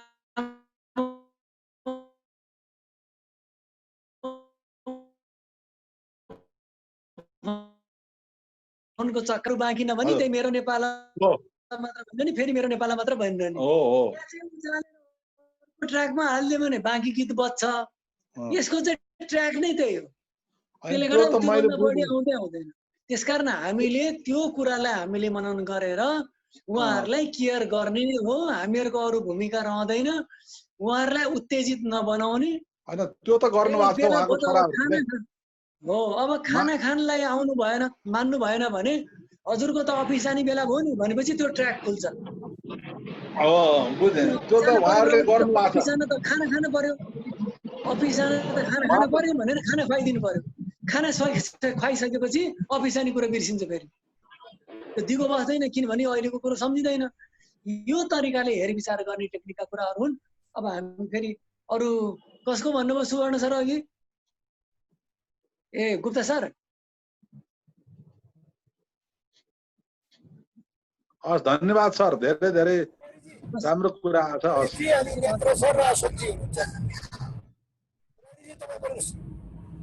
हेलो हेलो मुरारीजी, बोल्नुहोस्, तपाईँ बोल्नुहोस्। खै तपाईँको आवाज आइरहेको छैन त। हेलो हजुर, भन्नुहोस्, तपाईँ बोल्नुहोस्। मनोहर सर, धन्यवाद। सरले धेरै राम्रो प्रेजेन्टेसन गर्नुभयो। मेरो घरमा पनि हजुरआमा 98 वर्षको हुनुहुन्छ। उहाँलाई चाहिँ 8-10 वर्षदेखि बिस्तारै बिस्तारै त्यो अल्जाइमरले च्यापेको छ। यद्यपि पुराना कुरा, बाल्यकालका कुरा, वयस्कका कुरा सबै गर्नुहुन्छ र कहिलेकाहीँ मलाई चिन्नुहुन्न। किन भन्दा त्यो 8-10 वर्षको टाइममा म धेरै समय बाहिर बसेँ। जुन बेला उहाँको विस्मृति हरायो त्यो बेलाको टाइममा नआउनाले नाम भन्यो, फेरि के अरे भन्नुहुन्छ। त्यसैले अरू परिवारका सदस्यलाई चिन्नुहुन्छ। त्यो ठ्याक्क हराउने टाइममा, विस्मृति हराउने टाइममा चाहिँ नभएको मान्छेलाई सम्झिन गाह्रो हुँदो रहेछ। मेरो अमेरिकाको एउटा साथीले अस्ति फोन गरेर भन्नुभयो, उसको साथीको बहिनीले चाहिँ 81 बिहा गरेको चाहिँ औँठी देखेर, अनि किन छिटो बिहा गर्यो, किन तिमीले मलाई पनि बोलाएन भन्दाखेरि डक्टरलाई देखाएको, आमाको चाहिँ मेमोरी एकदमै डिमेन्सिया, यो अल्जाइमर छुँदैछ भनेपछि अहिले उहाँले सम्झँदैखेरि चाहिँ विवाह गर्नुपर्ने जस्तो भएर मैले तँलाई बोलाउन सकिनँ भन्नु, सरी भन्नु। मैले यहाँ भन्नु खोजेको त्यस्तो रोग लाग्ने छाँटकाँट छ भने गर्नुपर्ने कुराहरू चाहिँ उहाँले सम्झन सक्ने अवस्थामा चाहिँ परिवारका सदस्यहरूले गरिदिनु पर्ने रहेछ। नत्र त त्यो सधैँको लागि विस्मृतिमा रहने र त्यो कहिले पनि स्मृतिमा नआउने हुनाले त्यो एउटा एक्सपिरियन्स चाहिँ मलाई पनि लाग्यो। त्यो एउटा सेयर गरेँ। धन्यवाद सर। मुरारीजी मुरी धन्यवाद। यसमा म अलिकति जोड दिन्छु। त्यसले गर्दा हामीले केमा जोड दिनुपर्छ भने अब हामीहरूको परिवारको मात्र भूमिका हुन्छ, उहाँहरूको दैनिक भूमिका के पनि रहँदैन। जस्तो उहाँहरूसँग भएका केही नलेजहरू, केही अनुभवहरूलाई अब हजुर हामीहरूले कम्पाइल गर्नुपर्छ। अहिले त रेकर्डको कुरा छ, मोबाइलमा रेकर्ड गर्ने। जस्तो मसँग पनि मैले एउटा के स्टडी गरेको छु भने यो सबैको होस ठिक नहुन सक्छ, व्यवहार मिलाउने आफ्नो क्षमता छ। उहाँहरूको एक्सपर्टिजहरू पनि अर्को पुस्तामा ट्रान्सफर गरिहाल्नुपर्छ। जस्तो यो कार्यक्रममा पनि हामीले, मलाई जहाँसम्म लाग्छ, विशेष गरिकन म सुवर्ण सरलाई पनि हाम्रो यो U3 मा 70-30 चाहिँ गर्नुपर्छ कि 30% जस्तो मुरारी खरेलजी आउनुभएको छ, उहाँहरू जस्ता मान्छेलाई पनि हामीले यो 30% चाहिँ उहाँहरूलाई राखेर यो ट्रान्सफर्मेसनका कुरामा उहाँहरूले पनि हामीहरूसँगै सहभागी भएर यो नलेज ट्रान्सफर्मेसनका कुरामा पनि अलिकति एउटा अभियन्ताको रूपमा काम गर्नुपर्ने अवस्था छ, जसले गर्दा त्यो चिजहरू चाहिँ लोप हुँदैन। कयौँ संस्कृतिहरू छ, कयौँ नाच्न जान्ने केही यस्ता लुप्त यो नाचहरू लोप भएका छन्, जुन कि नाच्न सिकाउने मान्छेलाई नै अल्जाइमर भएको छ। यो तराईको कुरा। अब नाच सिकाउने मान्छे छैन। अब यही तालले हो भने तपाईँको चाहिँ बाहिरबाट विदेशीले आएर यो नाचमा PhD गर्छ अनि हामीलाई उनीहरूले आएर सिकाउँछ। त्यसले गर्दाखेरि यी कुरामा पनि हामी युवाहरू पनि सक्रिय हुनुपर्छ।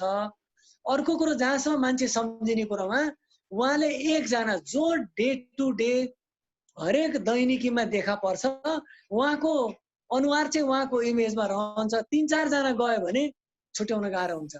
त्यसमा चाहिँ हामीले सकभर खाना कसले खुवाउने हो त्यो मान्छेको पहिरन पनि सकभर एउटै गरेर जानुपर्छ। भोलि अर्को पाइन्ट लगाएर पठाइदिनु भने उहाँले चिन्नुहुन्न। भोलि जो उहाँले चिन्नुहुन्छ उहाँले कुर्ता सुरुवाल लाएर जाने गर्नु भएको थियो, साडी लाएर जानु भएको थियो भने आज त मलाई हतार छ यो अफिस जाने लुगा ल्याएर खुवाएर जान्छु भन्नु भने नचिन्न सक्नुहुन्छ। उनीहरूको पुवर त्यो जजमेन्टको क्यापासिटी चाहिँ एकदम पुवर हुन्छ। धन्यवाद मुरारीजी। हस् एकछिन नेत्र सर पछि गर्नु है। नेत्र सर तपाईँको छ भने छोटोमा गर्नु त सर। मैले बोलिहाल्छु सर। ल हस् हजुर। मनोहर सर थ्याङ्क यू सर, धेरै राम्रो कुरा आयो। अनि मैले सरलाई मनोहर सरलाई के कुरा राखेँ भने सर अहिले सरले चाहिँ अब त्यो प्रमाणित नभएको कुरा भनेर जुन भन्नुभएको छ त्यो सही कुरा भयो। मैले एकजना आयुर्वेदिक चाहिँ जसले प्र्याक्टिस गरिरहनु भएको छ उहाँले मैले मेरो बाउलाई प्रयोग गरेर हेरेँ, बाउको यस्तो समस्या थियो, हस्पिटलमा गएँ, त्यसको समस्या समाधान नहुने भयो भनेर उहाँले चाहिँ के भन्नुभयो भने बेसार 1 चम्चा अनि नरिवलको तेल 2 चम्चा र ओखर 2टा मेरो आफ्नो चाहिँ मैले चाहिँ उहाँलाई खुवाएँ। 2-2.5 महिनाको चाहिँ प्रयास पछाडि चाहिँ त्यो रेगुलर खाएपछि राम्रो भयो, विकास राम्रो चाहिँ परिणाम आयो भनेर उहाँले भन्नुभयो। त्यो चाहिँ युट्युबमा पाइन्छ त्यो कुरा। अनि मैले उहाँले भनेको कुरा सुनेपछि मेरो आफ्नो रिलेटिभलाई पनि त्यस्तै छ, एउटा चाहिँ उसमा उहाँलाई अल्जाइमर चाहिँ छ, 70-72 को उमेर छ। उहाँले मान्छे देखेर चिन्नुहुन्न, अहिले एकछिन चिनायो फेरि बिर्सिहाल्नुहुन्छ। मैले उहाँको फ्यामिलीलाई चाहिँ यही कुरा मैले चाहिँ यस्तो सुनेको थिएँ युट्युबमा र यस्तो यस्तो भएको हुनाले एकचोटि प्रयोग गरेर हेर्न सक्नुहुन्छ भने उहाँले फेरि डाक्टर साहब कहाँ गएर त्यो कुरा सल्लाह माग्नुभएको छ। डाक्टर साहबले पनि के भन्नुभएको छ भने एलोपेथीमा यसलाई चाहिँ प्रमाणित मानिन्न, तर सुन्नमा आइराखेको छ, त्यो खुवाएर तपाईँलाई चाहिँ अप्ठ्यारो पर्दैन, तपाईँ खुवाउन चाहनुहुन्छ भने खुवाउनुहोस् भनिदिनु भएको छ उहाँले। र उहाँले पनि 2-2.5 महिना लगातार चाहिँ खुवाएपछि अनि पछि मसँग भेट्नुभयो। हजुरले भनेपछि मैले डाक्टर साहबलाई पनि भेटेँ र डाक्टर साहबसँग भेटिसकेपछि यो मैले खुवाउन सुरु गरेँ। 2-2.5 महिनाको पिरियडमा राम्रो परिणाम आयो, हजुरलाई धन्यवाद भनेर उहाँले मलाई चाहिँ धन्यवाद भन्नुभयो रिलेटिभले चाहिँ। यो चाहिँ मैले अनुभवको कुरा अथवा मैले सुनेको कुरा सुनाएँ होइन, 3टा कुरा। हजुर। अनि अर्को कुरा मैले अब सरसँग के खास मैले सोध्न चाहेको भने हाम्रो बिर्सने जुन बानी छ अथवा डिमेन्सियाको जुन चाहिँ हाम्रो लेभल छ त्यो लेभल चेक गरेर त्यसलाई सुधार गर्नको लागि अथवा त्यसलाई थप ड्यामेज हुन नदिन कन्ट्रोल गर्नका लागि चाहिँ हाम्रा के उपाय छन् त्यो कुरो चाहिँ आज सरले भन्दै छुटे जस्तो लागेर मैले सरलाई फेरि सम्झाउन खोजेँ हो सर यसमा। धन्यवाद गुप्ता सर। हजुर सर। कुनै पनि कुरो यो कुरोले यो गर्यो भन्नको लागि त्यसको एउटा ग्रामर हुन्छ, कोर्स हुन्छ। जस्तो उहाँलाई के हुन सक्छ भने उहाँलाई डिमेन्सिया हुन सक्छ। हजुर हजुर। डिमेन्सिया जस्तो नसाको कारणले मुटुबाट प्रपरली रगत नगएर रक्त सञ्चार नपुगेर एउटा म यसैमा के जोड दिन्छु, गुप्ता सरको बहुत राम्रो कुरा आयो। हाम्रो दिमागमा शरीरको जति पनि रगत छ त्यसको 25% रगत एउटा दिमागले मात्रै प्रयोग गर्छ र शरीरमा जति अक्सिजन हुन्छ त्यसको 25% पुरा दिमागले मात्रै प्रयोग गर्छ, दिमागले मात्रै। कहिलेकाहीँ हामीलाई के हुन्छ भन्नुहुन्छ भने एकदम स्ट्रेस भएको बेलामा त झन्डै दिमागले रगत पनि 50%, अक्सिजन पनि 50% तानिदिँदाखेरि अरू चिजहरू चाहिँ के हुन्छ प्यारालाइज भएको जस्तो, अरूले त्यति फङ्सन नगर्न सक्छ। मान्छे कहिलेकाहीँ बेहोस पनि हुन सक्छ स्ट्रेस भएको बेलामा। जब उसलाई नर्मलाइज गरिन्छ, जब उसले 25% मा आउँछ र अरू अरू अरू अरू सेलहरूले अक्सिजन लिन्छ अनि मान्छेमा चेतना रहन्छ भने जस्तै यो केही गरी त्यसरी भएको हो भने उहाँलाई के सुझाव दिनु पर्यो भने सबैभन्दा पहिला त्यो बिरामीको स्क्यान गर्नु पर्यो। स्क्यानबाट मात्रै अल्जाइमर भएको देखिन्छ, नारी जामेर अरू नारी छामेर अरू तरिकाले देखिँदैन। अल्जाइमर डायग्नोसिस भएपछि त्यो औषधि खुवाएपछि त्यो पलाएको फेरि देखिन्छ। त्यो पलाएको कारणले मेमोरी कल भएको भने द्याट्स फाइन, त्यो सही कुरो हो। होइन भने अरू कारणले त्यहाँ रक्त सञ्चार अथवा त्यहाँ प्रपरली अक्सिजन नपुगेको कारणले पनि बिर्सिन सक्छ। भास्कुलर टाइप अथवा न्युरो सम्बन्धीको कारणले भएको रहेछ भने त्यो न्युरोलोजिकल प्रब्लमहरू सल्भ भयो। जस्तो किडनीमा प्रब्लम भएर प्रपरली किडनीले नछानेर रगत बाक्लो भएर दिमागको नसाबाट रगत नपसेको कारणले पनि बिर्सिन सक्छ। तर रगत पातलो भएर फेरि त्यो दिमागको नसाहरू, दिमाग त बिग्रेको छैन, चुडेको छैन, कुहिएको छैन भने त्यसमा रगत त सञ्चालन भयो भने फेरि रिकल हुन सक्छ। त्यसले गर्दा यो डिमेन्सिया भएकोमा चाहिँ हुन सक्ला। म त्यस्तो त हो एक्सपर्ट होइन त्यसको। त्यसले गर्दाखेरि यो विषय चाहिँ मैले बुझे अनुसार चाहिँ सिटी स्क्यान, त्यो हाई लेभलका स्क्यानहरू हुन्छ, त्यो हाई लेभलका स्क्यानहरूले अल्जाइमर हो कि होइन डायग्नोसिस गर्नु पर्यो। मैले बिर्स्यो भने हाम्रो पनि हुन्छ, हाम्रो पनि मेमोरी लस भयो भने यी कुराहरू उमेर भएका मान्छेहरूले खायो भने फेरि मेमोरी कल हुन्छ, इम्प्रुभ देखिन्छ। तर अल्जाइमर भएको मान्छेलाई त्यसरी हुँदैन। यो कुरो चाहिँ मेरो हिसाबमा त्यो सम्भव छैन अहिलेसम्म। अघि मैले अगाडि पनि भने नेपाल सरलाई, यसको म अहिले बोलिन्जेलसम्मलाई भोलि आयो भने थाहा छैन, अहिले बोलिन्जेलमा यसको औषधि छैन, यसरी इम्प्रुभ भएको छैन आधिकारिक रूपमा। सुवर्ण सर,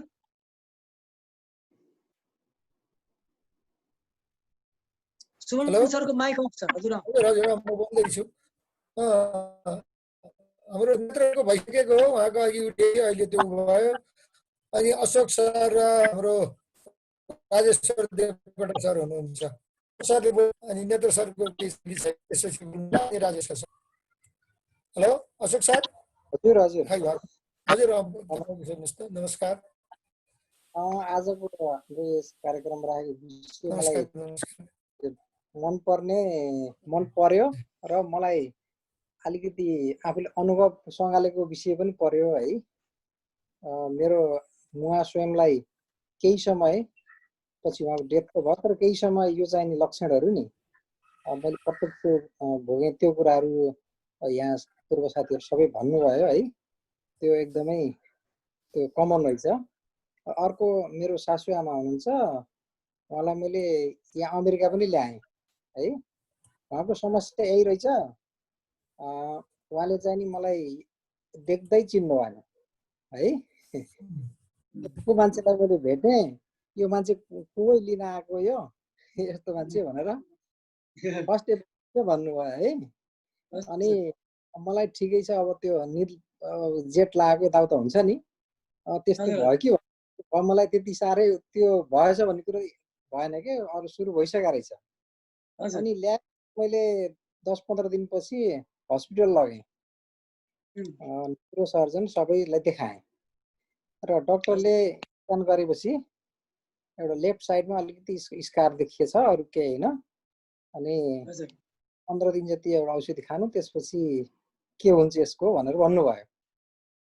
अनि पछि मैले 3 महिना म सँगै कोठामा लिएर बसेँ है, अमेरिका जस्तो ठाउँमा।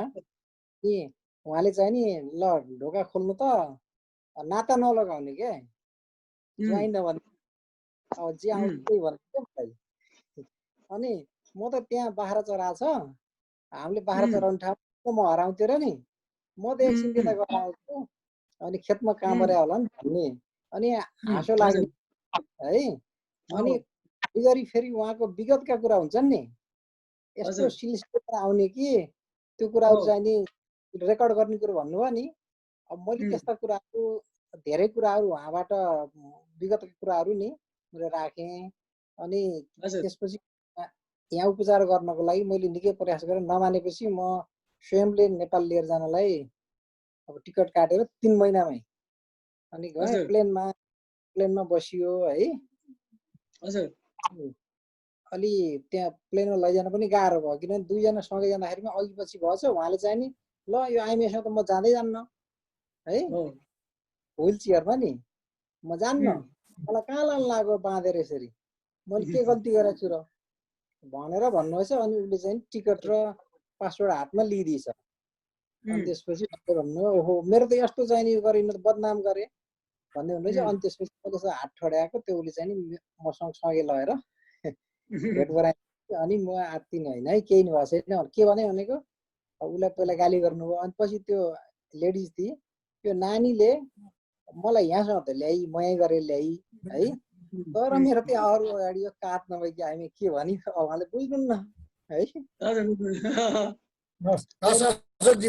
नेत्र सर पनि राखिहालौँ अनि तिनजनाकै गरी गरौँ है सर एकैचोटि टाइम हामीसँग कम कम छ अनि त्यसपछि दिवाकर दाइ पनि हात उठेको छ ल नेत्र सर बोल्नु